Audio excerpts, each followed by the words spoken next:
I found about this thing that you do that I can't believe this is really a thing. I've never heard of it until you. Okay, swimming in ice-covered water. I knew you were a little bit crazy, but this is really a thing that you do and that you enjoy. I do. I've been doing this for a couple of years now. It was a couple of years back, and I found myself feeling flat, kind of deflated. I didn't feel I had energy. Mhm, And I had thought, and I live a couple of blocks from Lake Ontario. It was December. mhm. And I said, you know what I think would really sort of energize me is to go in a lake. And my wife was like, are you out of your mind? I said, well, maybe, but I think I'm going to try. I said, but will you come down with me?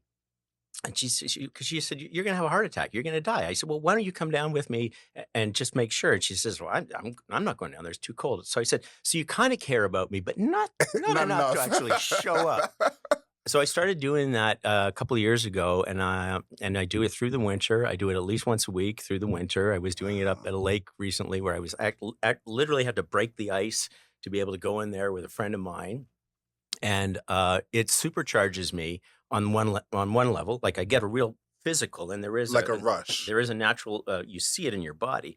You know, your pulse quickens, and all the sort of like physiological things that happen. Mhm. But more than that, for all the challenges that'll come up and we've been working together, Yeah. all the challenges that'll come up, they don't intimidate me because what I'm doing is I'm taking myself out of my comfort zone and I'm saying, you can do this. And when you walk into that water, your brain says, get out now. Mhm. And then you just have to say, we're okay. We got this.